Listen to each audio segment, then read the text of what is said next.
Hello to everyone. Welcome to the course on linear algebra and application.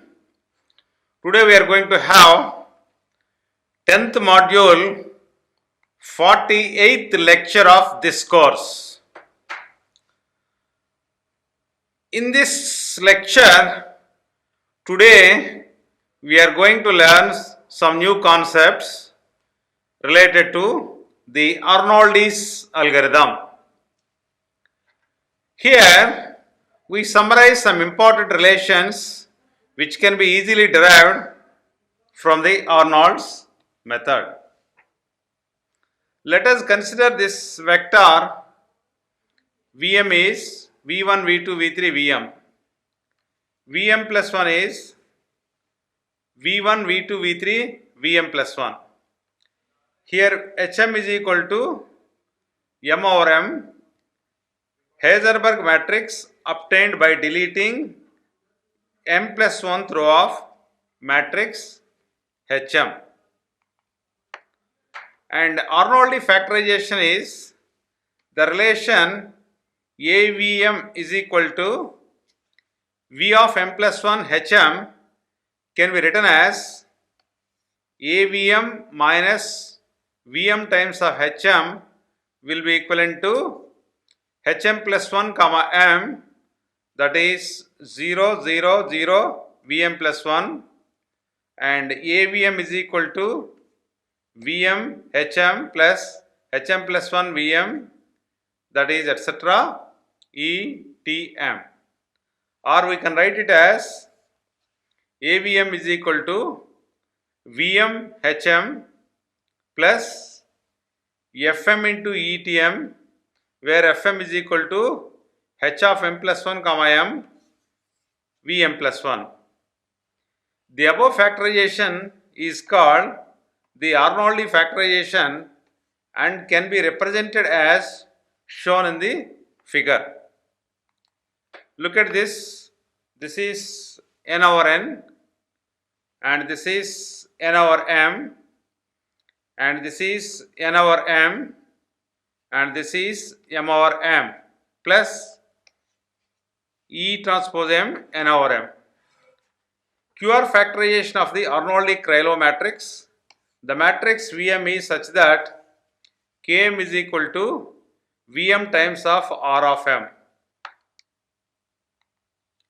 where Km is the Krylov matrix B, AB, AM minus 1B, that is Vm is Q matrix of the reduced QR factorization of the Krylov matrix Km. From AVM is equal to Vm plus 1 H of m, it follows that V transpose m AVM will be equivalent to H of m.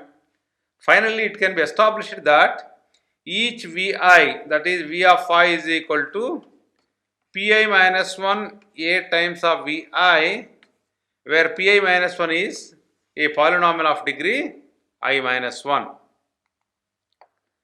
Restarted Arnoldi method. The storage and computational cost of the Arnoldi method increases substantially as m increases.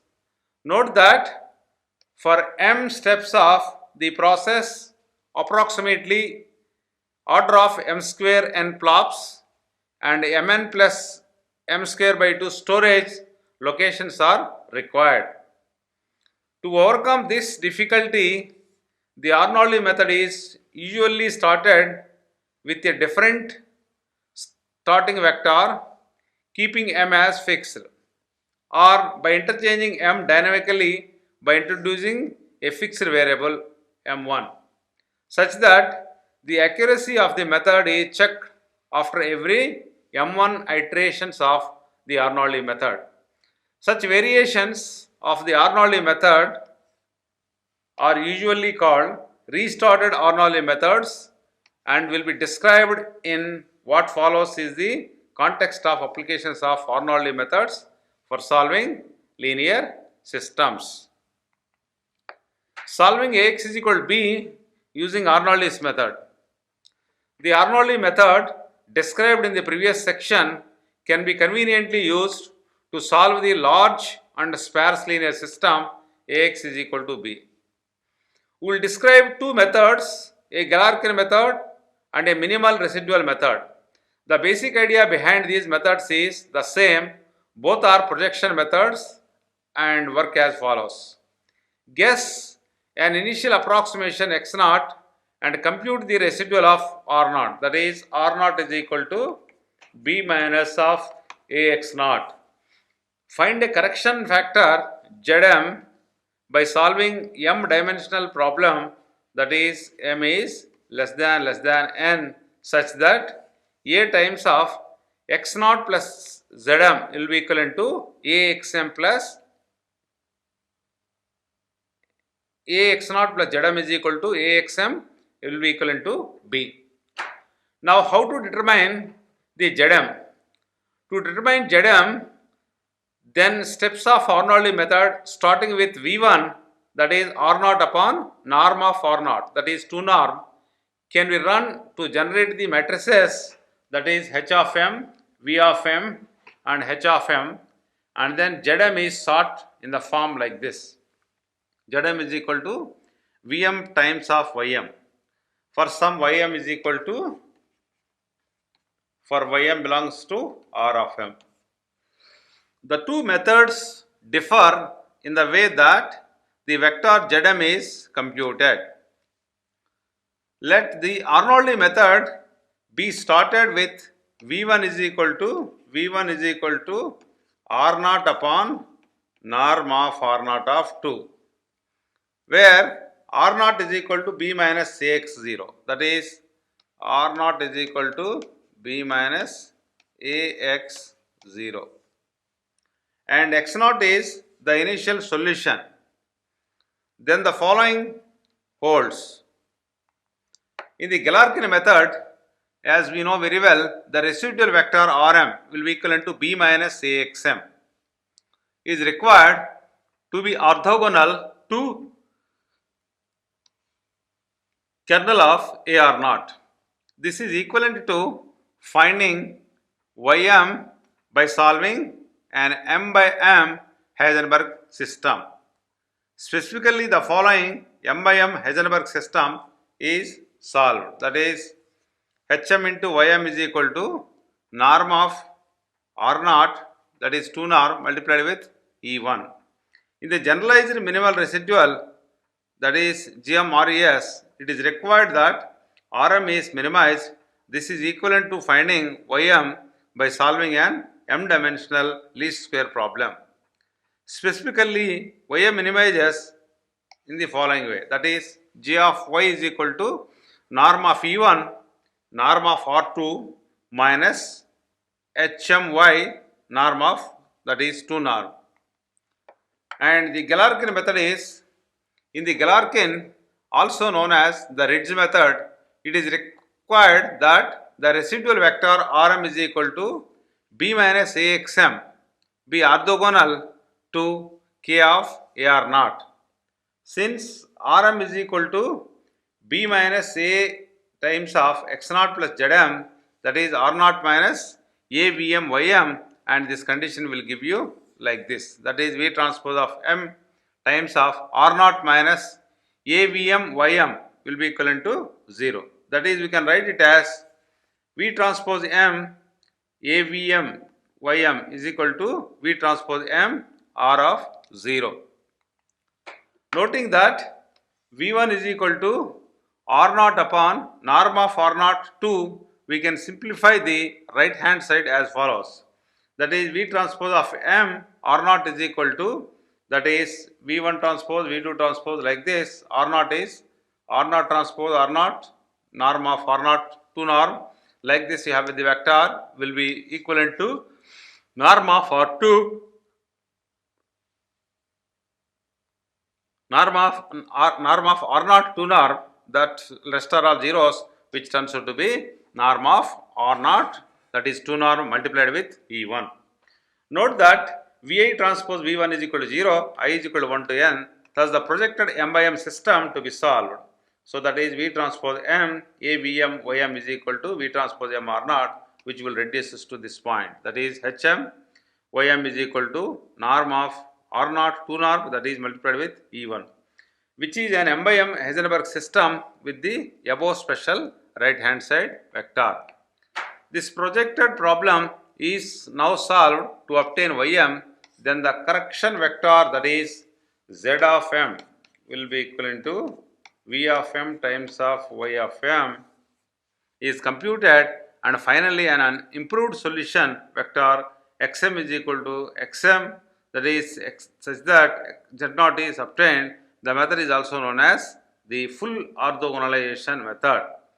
So restarting, if the corresponding residual vector r0 rm is equal to b minus axm is not small enough, then the process is restarted, setting up x0 is equal to xm and r0 is equal to rm. So other types of restarting methods such as restarting with an increased value of m and also possible. However, we will consider here restarting methods only of the first type.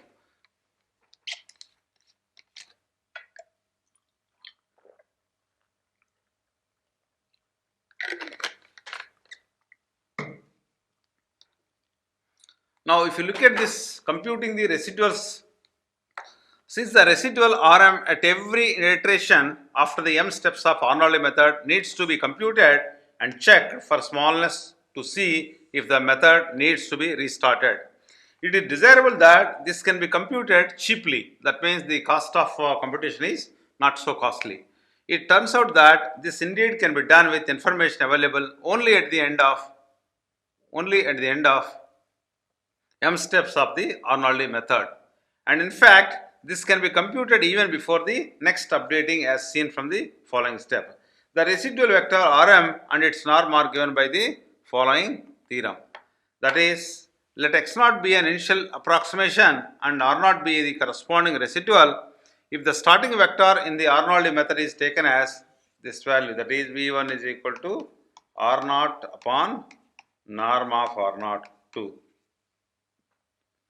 then the residual vector Rm of the approximate solution xm computed by the what you call residual formation theorem, and its norms are respectively given by this expression. Rm is equal to b minus axm, that will be equivalent to minus of hm plus 1 comma m e transpose m ym vm plus 1, and r of m of 2 norm is nothing but h of m plus 1 comma m, that is norm of E transpose m, y of m and modulus. So algorithm, an explicitly restarted Arnold equation algorithm for algebraic system Ax is equal to b. As n by n matrix m is a positive integer less than n and a tolerance value is greater than 0 and x0 is an initial approximation, so we can have the output in the following way, such that associated residual vector Rm minus Ax is orthogonal to this Km of A comma R0. Now what we do is we compute this R0, that is B minus Ax naught, run m steps of the Arnoldi algorithm to generate the matrices Vm, Hm and Hm plus 1 comma m using V1 is equal to R0 upon norm of R0 of 2. And in the second step, we solve the m by m system, that is hm of ym is equal to norm of r0, that is 2 norm multiplied with e1, and in step 3 compute the correction vector zm like this, that is vm times of ym. Compute the new solution vector xm is equal to x0 plus zm and compute the norm of the new residual vector, that is norm of rm of 2 norm will be equal to hm plus 1 comma m and modulus of e power T m y m. Stop if the criteria, that is norm of Rm less than epsilon, and accept xm as the best approximation. So otherwise we can go to the step 6, that is computing Rm is equal to h of m plus 1 minus of h of m plus 2 like this, and set xm is equal to 1 and write R0 is equal to Rm. So then you can return the loop. So shifted linear systems using the Arnoldis method. An important observation is that the Arnoldi basis, that is V1, V2, Vm, is invariant under a diagonal shift sigma of A. If we were to use A minus sigma I instead of A, we would obtain the same sequence V1, V2, Vm. This is because the Krylov subspace, that is Km of A comma V, Krylov subspace is the same as Km of A minus sigma I comma A, where sigma is the small shift. Note that A minus sigma I of 2 that is multiplied with Vm will be equivalent to Vm times of Hm minus sigma I plus Hm plus 1 comma M Vm plus 1 E transpose of M. So if you look at that, it means if you keep on doing like this after M steps of followed method with the matrix A minus sigma I, sigma is the shift, we will obtain the same matrix Vm, but the matrix Hm will have the diagonal shift by sigma I. A consequence of this, what is solved for the linear system of equations is A minus mu of phi acting on xi will be equal to 0, I is equal to 1 to etc. We might use the same information Vm and Hm generated only once to solve the system approximately. The symmetric Langkos method is also one of the important topic which used in numerical linear algebra. In this case, what we do is the matrix is supposed to be the symmetric matrix. The Arnoldi algorithm becomes what is known as symmetric Langkos algorithm, named after the Langkos. In this case, the Heisenberg matrix Hm reduces to the symmetric triagonal matrix Tm as follows. So you write like this: alpha 1, alpha 2, alpha 3, beta 1, beta 2, like this, which we call it as T of M. The k plus 1th term recurrence in the Arnoldi method now reduces to the well-known 3-term consequence recurrence, that is Avj is equal to alpha j Vj plus alpha 1 Vj. So like that you will have, then the algorithm will be as follows. For the symmetric Langkos method, what is the input is same as Aj and a vector and a positive matrix. A set of orthogonal vectors, that is v1, v2, v3, vm plus 1, and the vectors alpha j and beta j of the symmetric triagonal matrix T. So we can write it as in the steps v0 is equal to 0 and beta naught is equal to 0. So you will have norm of v1 is equal to v upon norm of v2.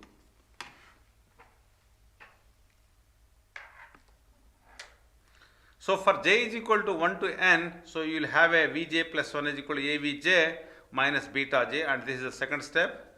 And similarly, alpha j will be equivalent to Vj transpose and Vj plus 1. This is also fine, and it's all the things they can be constructed in the similar fashion. And eigenvalue approximation using Krylov subspace methods. So as we have seen, because of high storage and computational costs, it will be unrealistic, ambitious to think of computing the whole spectrum and the associated eigenvectors using a Krylov subspace method. We will be lucky if approximations are only a few eigenvalues and eigenvectors are obtained in this way. Hence, we discuss the what we call the following: eigenvalue approximation of a non-symmetric matrix using the Arnoldi's method. How you can apply for the non-symmetric matrices? So eigenvalue approximations of symmetric matrix using the symmetric Langkos method, we write it as Krylov subspace method for the generalized eigenvalue problem. That is Ax is equal to lambda Bx, where lambda is a scalar, and a Krylov subspace methods for the quadratic eigenvalue problem, eigen approximations using the Arnoldi method. Arnoldi's algorithm is run for m is equal to n and n steps, then we will obtain the n by n Heisenberg matrix such that V transpose n AVN is equal to V transpose, where Vn is a orthogonal matrix. Thus, in this case, what we have seen, the eigenvalues of a matrix A and that of the matrix H of n are the same. So, both will have the same eigenvalues. Thus, in theory, if the Arnoldi method is carried out for n steps, all the eigenvalues of A are obtained by finding the eigenvalues of H. However, this is not practical for if the larger size of n, like 10 power 4, 10 power 6. The question therefore arises, when m less than n, how well do the eigenvalues of Hm approximated those of A To this end, note that the algorithm breaks down only at k steps when norm of v is less than 2. It can be norm of v2 norm is less than 0. It can be shown that this procedure happens if and only if the starting vector v1 is a combination of the eigenvectors. That is, then the subspace of kk is invariant subspace of A, and breakdown is a happy breakdown.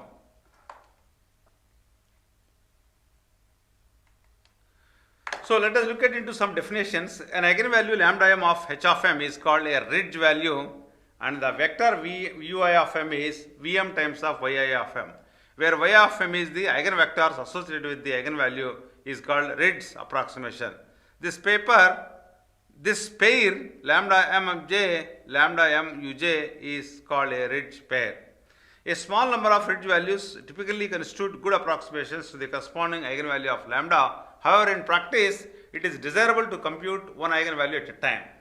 So that means you need to derive only one eigenvalue at a time and then use this deflation to compute the other pairs as needed from time to time. So to obtain a good approximation of one pair, the Arnoldi method can be restarted explicitly with a fixed m as shown in the next figure. So the algorithm is like this. Explicit restarted algorithm, that is computing a eigenvalue pair. First we do it is run m steps of Arnoldi method. So as we learned already, we run m steps of Arnoldi method, compute the rightmost eigenvalue lambda im and the corresponding ridge vector, that is u1 of m is equal to alpha I vi minus 1 vi of m. So if the residual norm hm plus 1 comma m such that E of 1h will be small, then otherwise it return to the step 1 with v1 is identically equivalent to u1 of m. So computing several eigenpairs deflation, the above algorithm will approximately the rightmost eigenvector lambda 1 mu1. If several pairs are required, then the obvious thing to do is to deflation. This deflation is as follows. Suppose that an orthonormal basis u1 into un of the invariant space corresponding to the eigenvalue lambda 1 lambda 2 to the lambda n be computed, you get un minus uk minus 1 is equal to, that is u of k minus 1 is equal to, that is u1 etc. u of k minus 1. So this is to generate the eigenvalue lambda k for the matrix tilde is equal to uk minus uk, that is times of sigma of k is equal to 1 to n. So then the eigenvalues of a lambda or lambda 1 minus alpha, lambda 2 minus alpha, and so on and so forth. Now how do you choose the shift? The shifts can be chosen in the context of eigenvalue interest. If the eigenvalues are with respect to largest eigenvalue, real value or parts are designed, then the shift should be chosen so far. So that lambda k becomes the extreme next eigenvalue with the largest real value of A, otherwise deflation also possible. So insistently restarted Arnoldi method for non-symmetric matrices. So if you have a non-symmetric matrices, what would happen? So the implicit restarted Arnoldi method developed in Langford-Swarsen 96 is a method for extracting useful information such as eigenvalue with the largest eigenvalue parts. So therefore, Krylov subspace by avoiding the storage of computation and can cause using the sorting, that is QR iteration technique. Let m is equal to k plus 1 and v is equal to v1 v2 vm. The steps by step process is as follows. So do m steps of Arnoldi method to obtain vk, vm, hm and yielding the then fe times of E transpose k, E transpose m. So considering this factorization to one of length k containing the eigenvalues of interest by applying the QR algorithm with shifts, says that mu1, mu2, mu3 etc. So A Vm plus is equal to Vm Hm plus Fm into E transpose Q. So basically, so what we learned from this lecture is how actually iterative techniques would overcome by using the shifts, by using what you call a specialized method called Jordan forms. Okay, thank you very much for listening to my lecture. Thank you once again.